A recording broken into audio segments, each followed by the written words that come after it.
Boa noite, meus amados irmãos. Graça e a paz do Senhor Jesus. Nós vamos dar continuidade às meditações do Catecismo Maior de Westminster.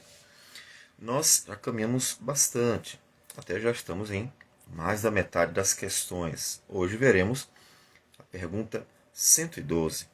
Então vamos dar sequência. A pergunta 112 diz o seguinte: o que se exige no terceiro mandamento? Já vimos o primeiro mandamento, já vimos o segundo, já vimos o terceiro apresentando o mandamento, e agora nós vamos ver o que esse mandamento exige, ou seja, quais são as ordenanças que estão dentro desse mandamento. E obviamente você precisará perguntar, mas qual é o mandamento mesmo? Êxodo, capítulo 20, onde nós temos os 10 mandamentos. O terceiro mandamento é o seguinte, versículo 7. Não tomarás o nome do Senhor teu Deus em vão, porque o Senhor não terá por inocente o que tomar o seu nome em vão. Então, esse é o terceiro mandamento. Quais são as exigências que estão inclusas dentro desse mandamento? A resposta à pergunta 112 do Catecismo Maior de Westminster é a seguinte: no terceiro mandamento, exige-se que o nome de Deus, os seus títulos, atributos, ordenanças, a palavra, os sacramentos, a oração, os juramentos, os votos, as sortes, suas obras e tudo quanto, por meio do que Deus se faz conhecido, sejam santa e reverentemente usados em nossos pensamentos, meditações, palavras e escritos, por uma afirmação santa de fé e um comportamento conveniente para a glória de Deus e para o nosso próprio bem e o de nosso próximo.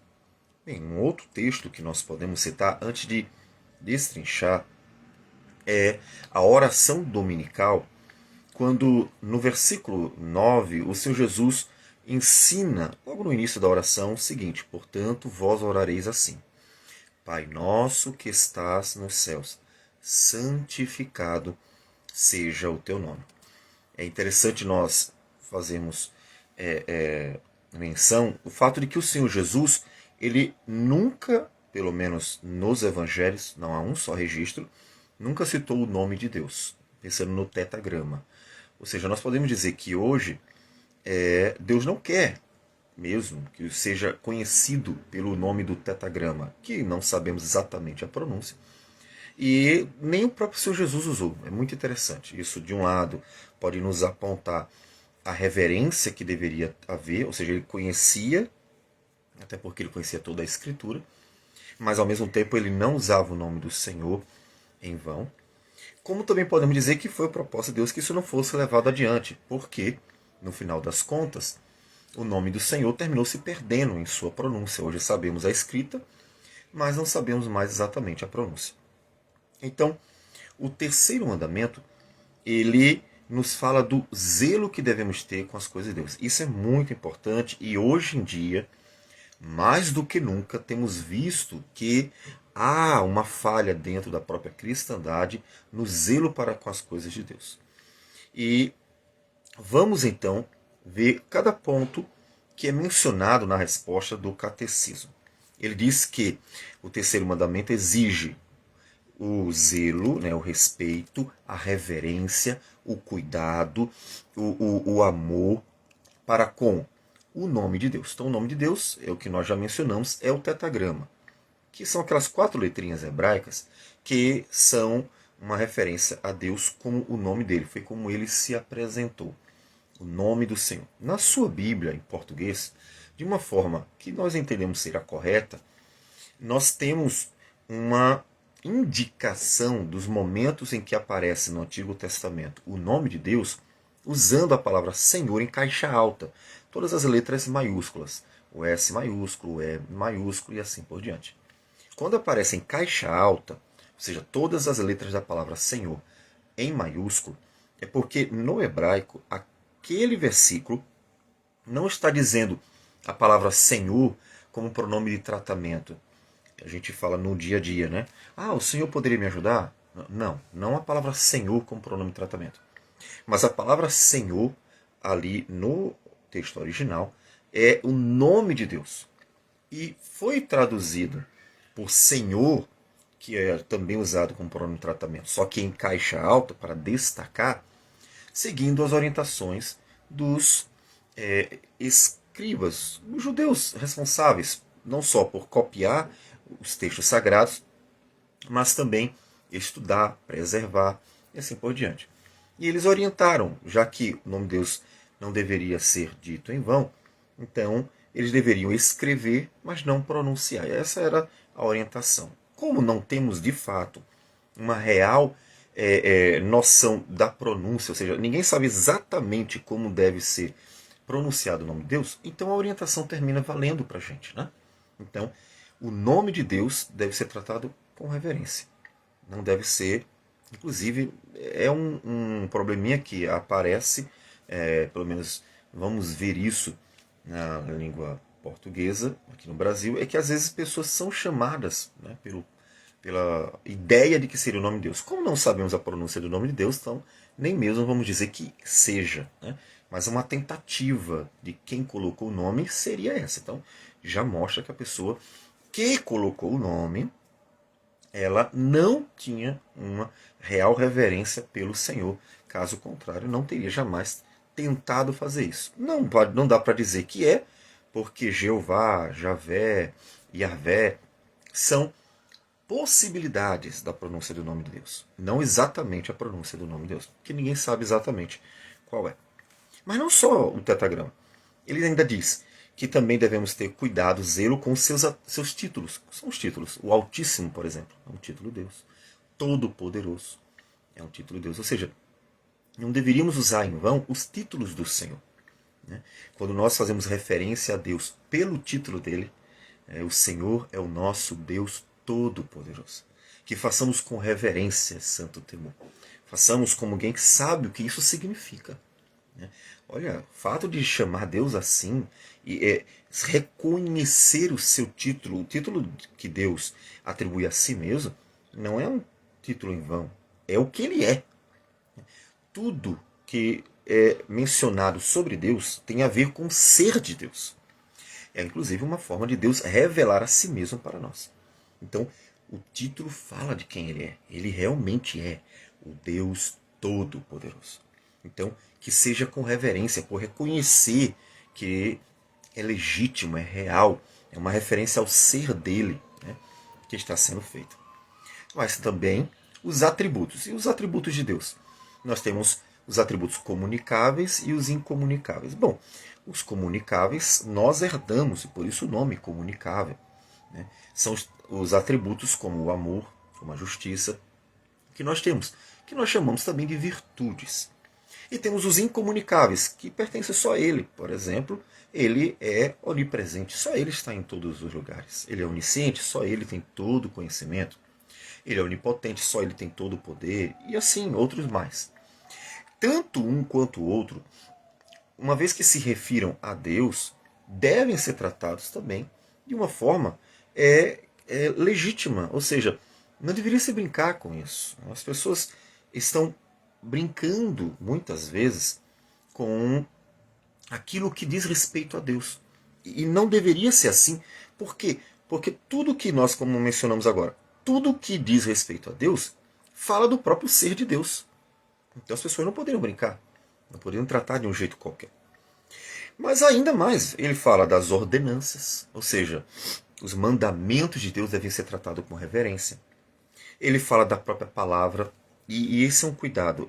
Hoje nós vivemos numa época em que o cientificismo, que é esse hábito moderno de tudo ser, abre aspas, fecha aspas, analisado cientificamente, que não é, são muitas vezes apenas ideologias. O cientificismo, ele tomou conta a ponto das pessoas olharem para a Escritura já não mais com uma visão bíblica,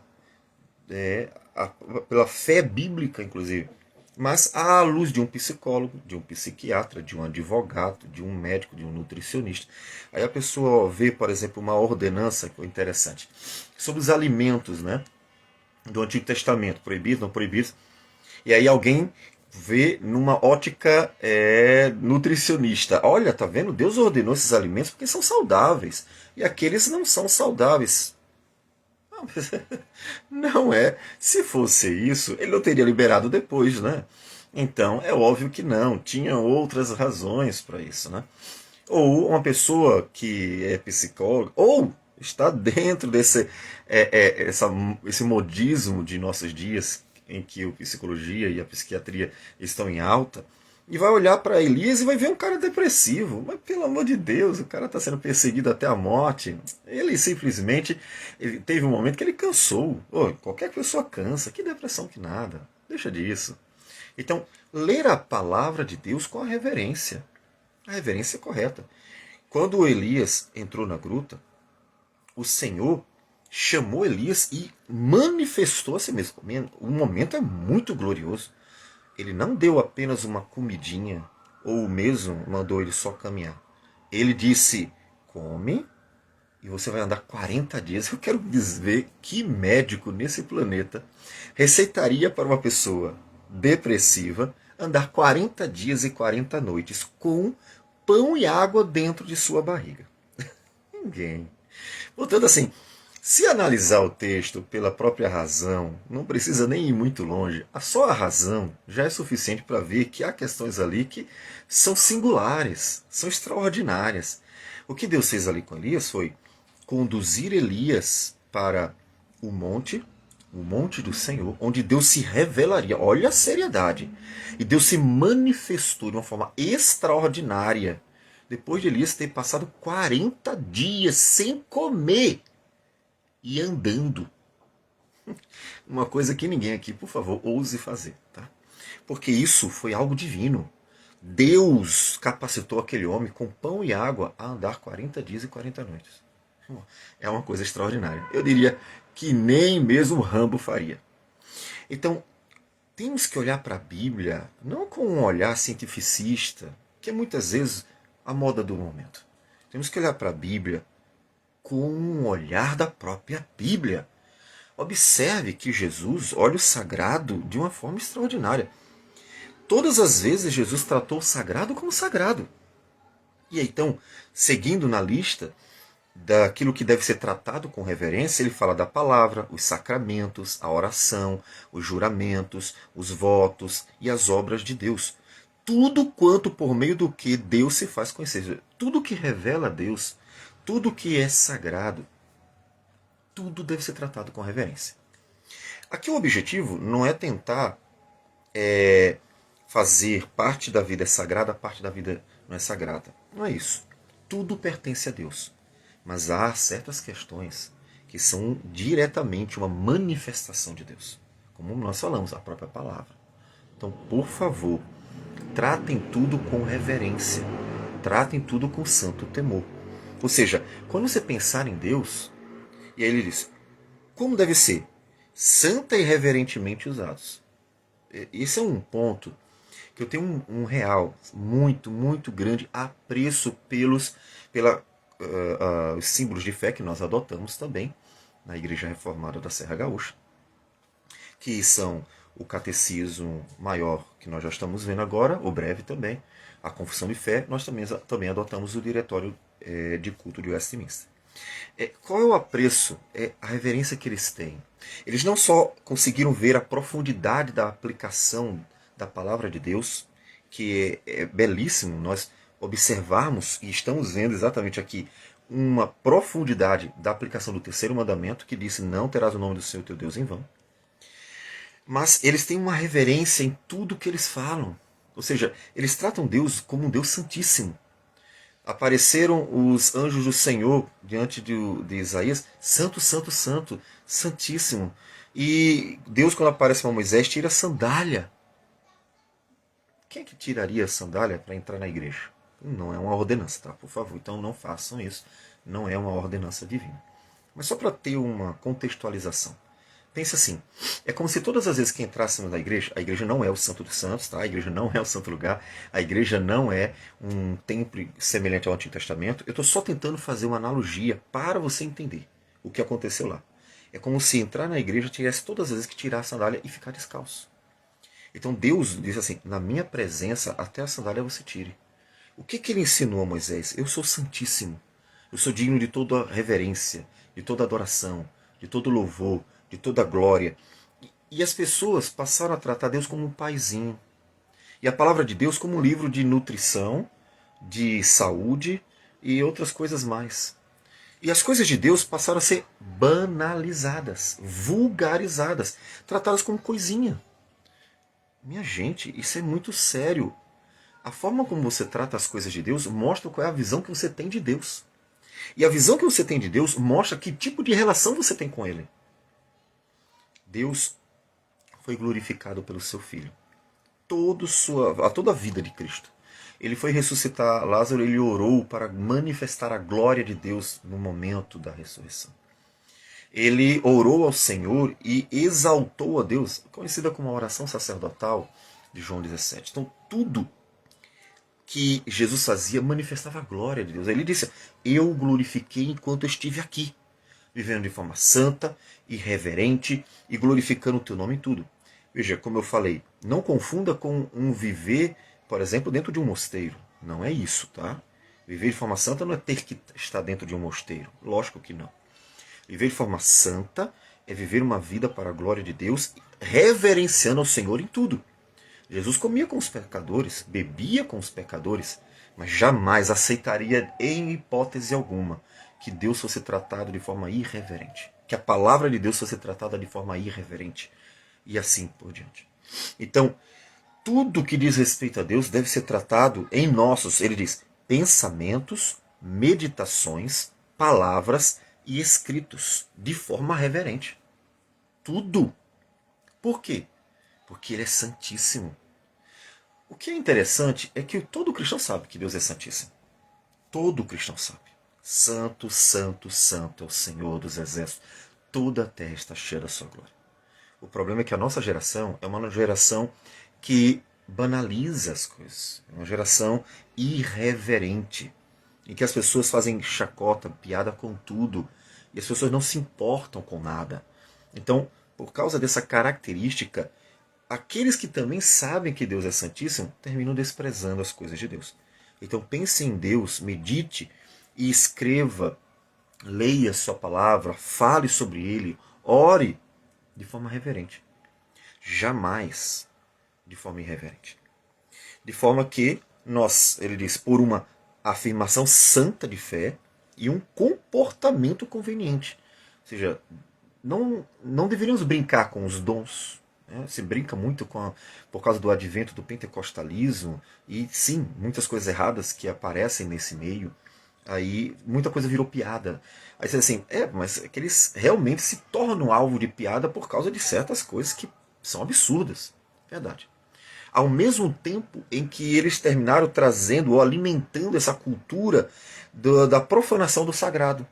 Alimentaram dentro disso, de um lado, quem está fazendo chacota está passando a se acostumar com a ideia de tratar coisas sérias, que não estão sendo corretamente tratadas, mas passar a tratar as coisas sérias com piadas, com brincadeiras, ironizando e assim por diante. E as próprias pessoas fazendo coisas que são erradas, como aquele reteté que a gente ficou conhecido, né? Popularmente, aquele pulo, dança, aquelas coisas todas que não condiz com a Bíblia, ganhou até um slogan, ganhou até uma marca, um nome, um apelido e assim por diante. Então, o que aconteceu? O cristianismo se acostumou a tratar coisas que deveriam ser tratadas de forma séria, de forma irônica. Mas só que são coisas divinas. Os dons pertencem ao Senhor, não é a nós. Não há uma igreja ou denominação, seja lá quem for. E tudo que diz respeito a Deus deveria ser tratado com seriedade. Claro, isso não de forma aparente. Eu já vi isso também. Não adianta botar um colarinho clerical, não adianta ficar pousando de pessoa santa, quando na verdade é desonesto, é injusto, dois pesos, duas medidas. É tudo. Ou seja, tratar de forma reverente significa tratar todas as coisas de Deus da forma correta. Não é aparente. Não é botar uma bata e ficar pousando de beato, não. Não é isso. É algo real, que deve fluir do coração. É o conhecimento de Deus verdadeiro que leva a tratar Deus como ele deve ser tratado e as coisas de Deus como devem ser tratadas. Nada aparente. É você viver a vida para a glória dele e tratar todas as coisas de Deus da forma como deve ser. Final do, da pergunta, no caso da resposta, diz: para a glória de Deus e para o nosso próprio bem e de nosso próximo. Ou seja, tanto Deus é glorificado, que é o principal, mas também nós mesmos somos abençoados em saber tratar da forma correta tudo que diz respeito a Deus, né? E o próximo também, porque você ensina, você educa, né? As crianças que aprendem dentro de ambientes cristãos que você pode fazer chacota, piada, ser irreverente com as coisas de Deus, vão crescer se tornando assim. Vão crescer pessoas sem reverência alguma. Então, precisamos que o cristão, que o cristianismo, a cristandade, venha a outra vez ter reverência com as coisas de Deus. Que perdeu, não tem mais. Então, nós vamos ter uma geração e que, inclusive, vou aproveitar uma outra aplicação, que não consta aqui, ajuda na educação. Por exemplo, o trato com os mais velhos decorre desse mandamento. Mas por quê? Não só do quinto mandamento de honrar pai e mãe, também desse, porque se você sabe tratar com reverência a Deus, então você já tem ali implícito uma ordenança de como se deve tratar também, né, aqueles que devem ser honrados. Então há uma certa ligação, percebe? Há uma certa ligação. Por que eu tenho que tratar Deus como Deus é? Por quem Ele é. Né? Então isso tem uma ligação, percebe que há uma lógica interna? Então é uma preparação para o quinto mandamento. O terceiro mandamento como preparação para o quinto mandamento. Ou seja, tudo começa em Deus. A sua relação com Deus vai definir sua relação com o mundo, vai definir a forma de comercializar, vai definir a sua forma de estudar, vai definir a forma de tratar o próximo, vai definir tudo. Por quê? Porque você está vivendo perante Ele. E a forma como você então vive na presença deles, consciente disso, vai definir o seu viver inteiro. Né? Ou seja, você realmente está pensando nele e vivendo para ele. E aí, seu viver vai ser definido por esse seu critério, que é Deus deve ser glorificado na minha vida. Então, escute o terceiro mandamento e honre o nome do Senhor em tudo. Vamos orar. Senhor Deus amado, bendito o teu nome. Agradecemos por tudo. Te louvamos, te glorificamos, te engrandecemos e te bendizemos, Senhor, porque o Senhor é Deus. Não há outro, não há igual. O Senhor é gloriosíssimo. O Senhor é todo-poderoso. O Senhor é santíssimo. O Senhor é o nosso Criador. O Senhor é o nosso Redentor. O Senhor é o provedor. O Senhor é o nosso bom pastor. E recebe e merece receber todo louvor, honra e glória, não só em nossas palavras, mas sobretudo em nossos pensamentos e nossas atitudes. Portanto, nos dê a graça de estar sempre honrando o Senhor, principalmente no uso de tudo que aponta para Ti. Que o Senhor receba a nossa oração e abençoe-nos assim, em nome de Jesus. Amém, Senhor. Deus abençoe a todos e tenha um bom restante de dia.